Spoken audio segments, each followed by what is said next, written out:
Ouais, salut à tous, c'est Stur, il est sur Survivor Series, vous le savez, ça sera 5 contre 5 dans le Wargames masculin, mais aussi suite à cet épisode de Monday Nitro qui s'est tenu dans la nuit. Et attention, petite subtilité, du 11 novembre au 12 novembre et qui a été diffusé dans la nuit du 18 au 19 novembre, le Wargames féminin sera lui aussi un combat 5 contre 5. Au programme également de cet épisode, un match de championnat intercontinental première défense pour Bron Breakker qui fera face à Sheamus. Bronson Reed et Seth Rollins vont régler leur compte une bonne fois pour toutes, et est-ce que Seth Rollins acceptera de rejoindre la Bloodline de Roman Reigns, étant donné que Bronson Reed il a rejoint celle de Solo Sikoa? Réponse dans cet épisode, ce Raw Recap. Merci à tous, merci de nous rejoindre. Merci à tous pour vos retours sur l'épisode du SmackDown Recap qui a été diffusé sur twitch.tv/Turi316 et rediffusé ce lundi sur cette chaîne C'est ça le catch. On se donnera rendez-vous probablement jeudi pour une nouvelle édition du Sturistradamus spécial All Elite Wrestling Full Gear. Un post arrive prochainement pour vous faire participer avec vos avis positifs, négatifs, vos hot takes, vos avis impopulaires autour de All Elite Wrestling, de la construction de cette carte et de ce Full Gear qui sont très très bons ma foi, notamment avec une BO aussi incroyable, hein. November Rain des Guns N' Roses, forcément ça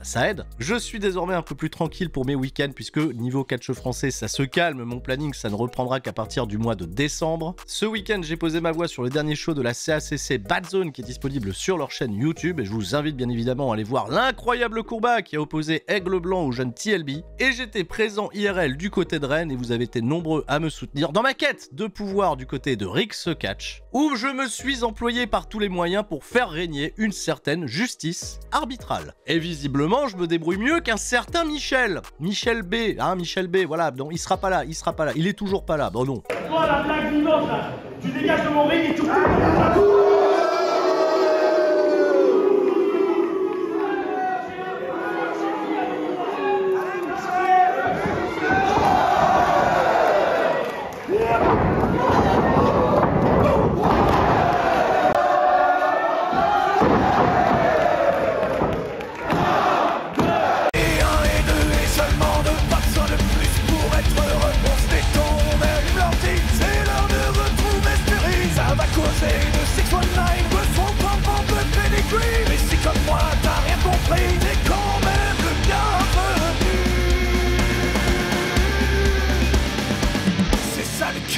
De la passion et du fun. On se prépare pour le corps à corps. Donc tout le monde reste fort. Oui, ah oui, bah tout à fait. Bien sûr que je fais un meilleur arbitre que Michel Beaujolais. Ah oui, vous êtes là. Monday Nitro enregistré de ce fait là aussi depuis Grand Rapids dans le Michigan. On ouvre les hostilités avec le duo féminin le plus féroce de Monday Nitro, Liv Morgan et Raquel Rodriguez, défaites la semaine dernière dans leur combat de championnat par équipe. Un combat qui avait un peu tourné au chaos avec de multiples interventions. Nia Jax et Tiffany Stratton sans aucune raison sont venus prêter main forte à Liv Morgan et Raquel Rodriguez. Les championnes par équipe ont été épaulées par Naomi qui était en querelle avec Nia Jax, ce qui l'est visiblement toujours, et également Io Sky, qui on le sait est aspirante numéro 1 au championnat de Liv Morgan, mais qui de son côté est pas forcément pote avec ni Jade Cargill, ni Bianca Belair, alors encore moins elle, ni Naomi, puisqu'elle est l'ancienne leader de Damage Control, qu'elle a fait des crasses à Bayley, et que tout ça n'a pas été expliqué. En tout cas, on a une amorce d'explication du côté de SmackDown, et vous verrez que sur cet épisode, nous n'aurons pas plus d'informations. Ce jeu d'alliance, vous en doutez bien, c'est pour conduire à un combat Wargames fait de briques et de broc. Alors justement, Liv Morgan, Raquel Rodriguez, elles ne sont pas venues seules, elles accueillent tout de suite la championne de SmackDown Nia Jax accompagnée de Tiffany Stratton et de Candice LeRae. Apparemment le trio est bel et bien un acte désormais. Nia Jax prend le micro, va peut-être nous expliquer pourquoi elle fait cette alliance. Elle leur explique à Raquel Rodriguez que elle ne l'aime pas, mais elle ne la déteste pas pour autant. Liv Morgan c'est la même chose et on a du business à faire ensemble. Arrivent alors les championnes par équipe accompagnées de Naomi, suivies de Io Sky qui a l'air bien copine avec tout le monde sans aucune explication là encore. Les 5 femmes dans le ring font face aux 4 femmes qui arrivent. On se doute qu'il y aura donc une 5e membre. On fait les comptes, il manque quelqu'un. Et bien tout de suite c'est la musique de qui?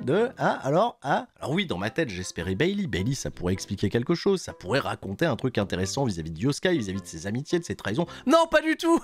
C'est Rhea Ripley qui est déjà de retour. Bah oui, musique de Rhea Ripley, grosse réaction de la part du public. Rhea Ripley qui est en undashing Rhea Ripley. Elle porte un masque de protection étant donné qu'elle s'est fait péter des os du crâne du côté de NXT. Elle a une vendetta vis-à-vis de Liv Morgan et donc le programme ne va pas respirer, hein. Il reprend tout de suite de plus belle. Rhea Ripley, elle fait face à Liv Morgan, elle crie Wargames. elle lui met un coup de boule, ça part en bagarre, et vous l'aurez compris, ça sera officialisé pour un petit peu plus tard. On tient notre 5 contre 5 féminin pour les Wargames. On joue la carte classique d'une construction un peu branlante qui donnera très certainement un excellent combat en pay-per-view. Qu'est-ce que vous préférez? Qu'on ait une bonne construction, qu'on ait un bon match? Bon, bah prenons le bon match, hein, parce que le 10 athlètes dans le ring, ça risque d'être pas si mal. Ça risque d'être bien. Io Sky, elle va sauter, voilà, du haut de la cage. Pour ça, elle le fait à chaque fois. Et puis elle a fait tous les Wargames, hein, donc est-ce que ça justifie sa présence? Je ne sais pas. On nous remontre ce qui s'est passé du côté de SmackDown avec Bronson Reed qui rejoint la Bloodline de Solo Sikoa. C'est lui le 5e membre, c'est lui. Ce soir, il affronte Seth Rollins. On nous remonte le Tale of the Tape et puis Seth Rollins, c'est la question. Est-ce qu'il va décider de faire alliance avec Roman Reigns? Mais ce combat-là sera pour un peu plus tard. D'abord, on retrouve Rey Mysterio et Zelina Vega qui dans un instant vont faire face à Chad Gable et Ivy Nile. On a bien compris que la LWO et les American Made, ça se tournait un petit peu autour. Dragon Lee, il a battu Chad Gable. Chad Gable, il veut se venger. Zelina Vega et Ivy Nile, elle se cherche aussi. On a un match finalement décent. Je peux pas dire que c'était un excellent combat par équipe mixte. Un Rey Mysterio à près de 50 ans toujours aussi agile, un Chad Gable assez athlétique. Zelina Vega et Ivy Nile ont montré 2-3 petits trucs ok, sauf quand il faut se foutre à l'extérieur du ring. Elle a baissé la corde pour que l'autre passe en dessous. C'est bien. Finalement, est-ce que c'était la bonne décision de faire gagner Zelina Vega et Rey Mysterio? Ça a permis un aftermatch où Chad Gable a engueulé les Creed Brothers qui n'étaient pas là aux abords du ring. Ils les ont juste rejoints après pour constater l'étendue des dégâts. Chad Gable les a engueulés, il a mis une baffe à Julius Creed. Brutus Creed, il s'est foutu de la gueule de son frère qui s'est fait taper. De ce fait, les deux frères ont commencé à se chambrer. Ça s'est cherché l'emboucane et finalement ça s'est calmé. Et Chad Gable, c'est ça que je veux voir dans les yeux de mes poulains. Voilà, et ils célèbrent tous à la fin. Ils ont perdu les mecs, ils perdent tout, mais ils célèbrent. C'est étonnant. Oui, ça demande un petit peu de réflexion. C'est ce que fait d'ailleurs Finn Balor dans le vestiaire du Judgment Day. On le voit, il réfléchit. Il doit même rassurer Liv Morgan et Raquel Rodriguez qui ont perdu leur bataille. Elles ne s'attendaient certainement pas au retour de Rhea Ripley. Mais Liv Morgan, rassure-toi, pour l'instant tu es toujours championne. Et quant à nous, on sera toujours champion par équipe puisque je compte sur Dominic Mysterio et Carlito pour se débarrasser des War Raiders. Les tensions ont l'air de s'être apaisées au sein du Judgment Day. Dominic Mysterio et Carlito vont aller faire le travail et Shide McDonough, à la fin de ce segment, demande à parler en privé à Finn Balor. Mais de quoi vont-ils parler? Je ne sais guère. Et ensuite, le cinéma. Oui, et ça concerne pas la Bloodline, ça concerne le Miz. Dans un promo package enregistré qui nous relate les derniers événements, l'opposant lui à la Wyatt Six, faisant alliance ainsi avec le testament final, il a bien piégé Bo Dallas qui pensait être le plus malin. On vous a bien baisé les Wyatt. Karrion Kross y ajoute son petit grain de sel, il y aura une réponse un peu cryptique de Bo Dallas un petit peu plus tard, et ça aussi, croyez-moi, on en reparlera. On nous remonte des images de Ludwig Kaiser la semaine dernière qui s'est mêlé de la confrontation entre Damien Priest et le ring général Gunther, le champion World Heavyweight. Ça n'a pas plu à Gunther, de ce fait Ludwig Kaiser s'est fait casser la gueule, Gunther est en manque de confiance, Ludwig en temps réel, enfin bon, pas en temps réel puisque ça a été enregistré, enfin bref, bon, maintenant vous savez, Ludwig Kaiser, il est rejoint par Gunther, il lui dit hein, tu te mêles pas des conversations, t'es pas invité, enfin je sais parler pour moi-même, alors toi fais tes preuves par toi-même. Il lui parle allemand, il lui dit que c'est le fils du légendaire Axel Dieter, alors montre-moi que t'es toujours digne de ton ring général, et Ludwig Kaiser de ce fait, il se prépare peut-être à agir, on ne sait pas, il a pas de match programmé pour ce soir, et Gunther, une fois que Ludwig Kaiser s'est éloigné, il repère un truc au loin, et là il commence à se déterre. Non, il est là, il enlève sa veste, il se dit, bon alors là on est prêt, il a peut-être une petite bagarre là dans les coulisses, la petite bagarre. Et en réalité, oui, il a vu Damien Priest, qui était tranquillement assis là, en train de signer des autographes, et il a décidé d'aller attaquer Damien Priest dans le dos backstage, c'est tout ce qu'on peut appeler communément un backstage assaut d'une gratuité infâme, et il se fait casser la gueule. Ah ouais, Gunther, il s'est fait totalement dépouiller par Damien Priest.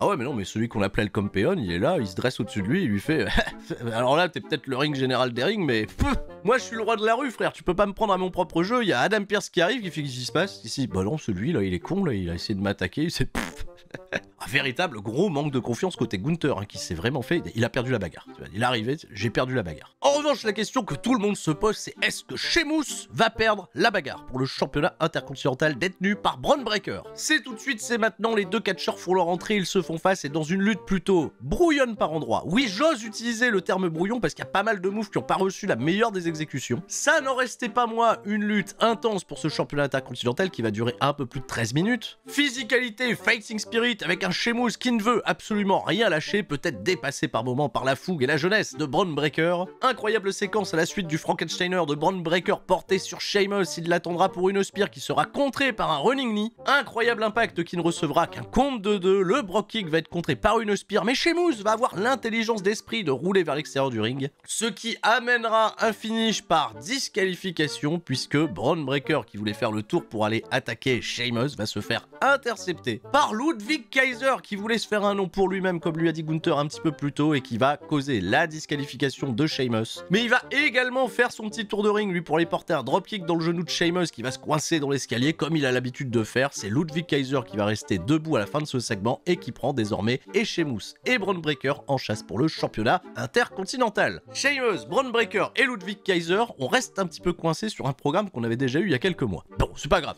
faut qu'il aboutisse ce programme à un moment donné.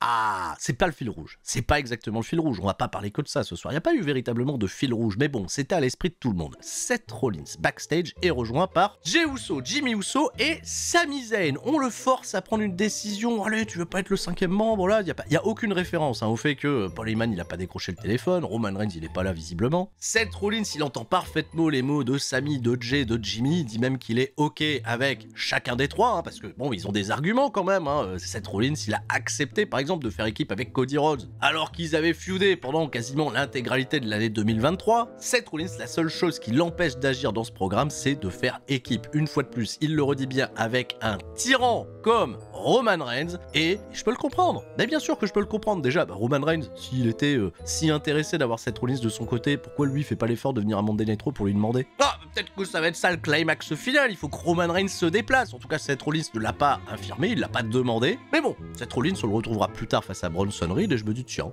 Roman Reigns, il pourrait venir, dire bonjour. Seth Rollins se casse, et Jey Uso, Jimmy Uso et Sami Zayn nous font une triple pantoiserie, à afficher peut-être au Guinness Book des records des triples pantoiseries, parce qu'on n'a pas souvent des triples pantoiseries, mais c'est une belle triple pantoiserie. Qui sera le 5e membre? Bah ça sera John Cena, bien sûr, on n'y est pas encore.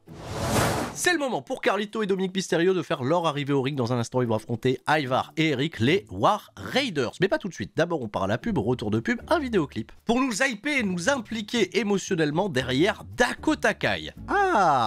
Enfin un projet Dakota Kai, peut-être. Dakota Kai qui va profiter du statut de babyface par défaut de Damage Control pour essayer de s'écrire une route. Elle fait état de son passé, elle s'est blessée à plusieurs reprises, elle se pose la question, est-ce qu'elle fait bien partie des meilleurs de ce monde? Elle est prête à relever les défis et on va bien évidemment l'encourager. Ça peut être un projet plutôt sympa, surtout que dans quelques mois, c'est le Royal Rumble. Je dis ça, je dis rien. Ouais, les underdogs dans le Royal Rumble, attention, il faut commencer très tôt pour les construire, pour croire au projet. Alors, projet Dakota Kai, on la verra pas ce soir. Là, tout de suite, c'est Ivar et Eric qui font face à Dominic Mysterio et Carlito. C'est un match décent. Je vais pas dire génial, je vais pas dire incroyable. C'était même un petit peu curieux pour le public, puisque, bah oui, dans cette position, les War Raiders, qui avaient plutôt campé des rôles de heel à leur retour, vont jouer les babyface par défaut, eux aussi. Et c'est très facile d'être des babyface par défaut dès lors que t'as Dominic Mysterio face à toi, Carlito qui fait des pitreries, et c'est une victoire, vous en doutez bien, plutôt à l'aise pour les Viking Raiders. Pas de Finn Balor, pas de JD McDonagh pour aider leurs compatriotes du Judgment Day à remporter la victoire. Non, eux ils vont attendre la fin du match pour faire une attaque, et puis le Judgment Day va célébrer tous ensemble. Allez, on célèbre, bravo, on a perdu, mais bravo, on leur a fait mal, bon. On sait d'ailleurs toujours pas pour quand le match est programmé, donc à quoi bon faire des attaques vicieuses maintenant, c'est quand le match, c'est pas annoncé. Ce qui en revanche est annoncé pour la semaine prochaine, c'est un combat qui opposera Nia Jax à Bianca Belair à Monday Night Raw pour déterminer l'avantage numérique dans ce combat War Games, qui est officialisé, je vous le rappelle, c'est Rhea Ripley, la 5e membre, Rhea Ripley. À la fin du match du Judgment Day, bon, n'y voyez aucun lien. Peut-être on peut y voir un lien. Non, il n'y a pas de lien. L'écran se brouille. T'as vu, je fais bien l'écran qui se brouille. Vignette de Bo Dallas. Ça à s'y méprendre en revanche, parce que la ressemblance de Bo Dallas dans ce segment avec Bray Wyatt est presque dérangeante. Et dans ce passage, on y découvre le Miz qui a été attaqué, menotté. C'est récent, c'est maintenant, c'est après avoir fait sa promo. Il met en garde le Miz qui a fait une grave erreur en refusant justement son aide. Ah bon? Il avait proposé de l'aider? Bo Dallas s'excuse par avance puisqu'il y aura de grandes conséquences aux actes du Miz. Et encore une fois, j'insiste là-dessus, je suis très perturbé par la ressemblance entre Bo Dallas et Bray Wyatt. Oui, ils étaient frères. Oui, bien sûr qu'ils étaient frères. Mais là, par contre, il n'y a plus de doute. Bo Dallas, il est plus du tout lui-même. Il est possédé par son frère. Et c'est un peu malaisant en réalité. Je sais pas si ça vous fait le même effet. Bref, pour le moment, on n'en sait pas beaucoup plus. Il n'y a aucune confrontation, combat qui a été annoncé pour la semaine prochaine, ni pour la semaine à venir, ni pour les Survivor Series, ni pour quoi que ce soit. Et on enchaîne avec un segment backstage où Otis, Akira Tozawa et Maxine Dupri, ça faisait longtemps, discute avec Kofi Kingston et s'excuse parce que oui, bah vous faites pas une grande célébration pour les 10 ans du New Day. Kofi Kingston, il a un peu la mine basse, là il y a Xavier Woods qui arrive, il fait comment ça? Ben non mais le New Day ça va toujours, le New Day ça va pas splitter. Moi et Kofi on est ok, d'ailleurs Otis t'es qui? T'es qui Otis pour donner des conseils sur comment gérer les relations des partenaires en équipe? Otis excuse-moi, je crois pas que tu sois bien placé, mêle-toi de tes affaires, d'ailleurs bah tu sais quoi, la semaine prochaine on fait le New Day contre l'Alpha Academy. Allez, bim, clac. Oui parce qu'il s'appelle toujours l'Alpha Academy, hein, Akira Tozawa et Otis. Kofi il a pas son mot à dire, il est un peu dépité, Xavier Woods se barre et bon, on aura un petit peu de suite à ce grand spielblick. Est-ce que le New Day va splitter? Ah, c'est une question que vous vous posez, hein. Vous la posez cette question, vraiment vous la posez. Vous avez remarqué le petit collier de Kofi Kingston? Vous avez remarqué le symbole sur le collier? C'est... Vous connaissez ce symbole là, il est dans mon décor.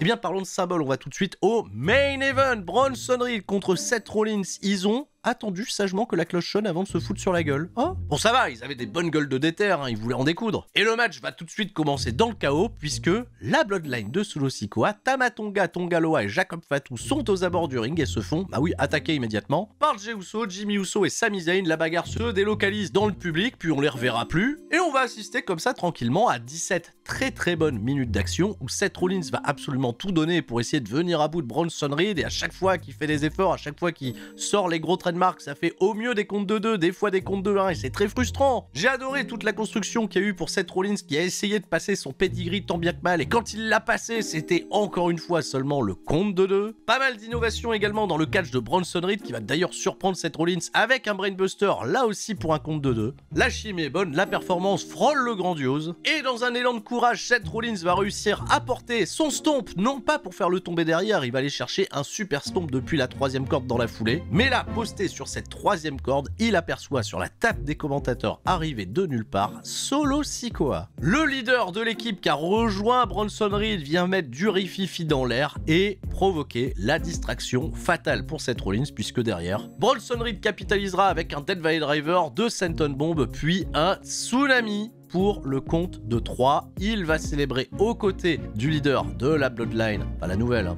il y a trop de Bloodline maintenant. Et la question que tout le monde se pose, est-ce que cette défaite de Seth Rollins lui provoquera un désir de vengeance? Un désir tellement puissant qu'il pourra mettre son ego de côté pour faire équipe avec Roman Reigns? Pour ça les amis, vous en doutez bien, il va falloir patienter pour le prochain épisode, celui de SmackDown. À mon avis, vous voulez mon avis? Je vous donne mon avis? Je vous donne un petit avis quand même, monsieur? Eh bien je pense que non, je pense que Seth Rollins il va continuer d'envoyer bouler Roman Reigns et on attendra le tout dernier moment sur Survivor Series pour avoir une surprise et cette surprise ce sera, je l'ai dit un petit peu plus tôt, j'y crois à John Cena, hein, je pense que ça pourrait relancer les affaires pour notamment à l'arrivée de Netflix, hein, c'est John Cena pour la déconne, John Cena qui fait équipe avec Roman Reigns, qui vient surtout se venger de Solo Sikoa, hein, qui je le rappelle avait défoncé John Cena il y a un peu plus d'un an maintenant, ça date. C'est la fin de cette review du Monday Nitro, l'Euro Recap, merci de l'avoir suivi, on se donne rendez-vous à la fin de la semaine pour le SmackDown Recap. Avant ça, on se retrouvera pour le Sturistramus de AEW Full Gear et s'en suivra bien évidemment un qu'est-ce qui s'est passé pour ce Full Gear qui me tarde pas mal. Je l'ai dit? Je l'avais dit? Je l'avais dit. Il me semble que je l'avais dit. Et restez forts, c'était Sturi. Ciao, bye bye. Meilleur arbitre que Michel Beaujolais. Vraiment, hein.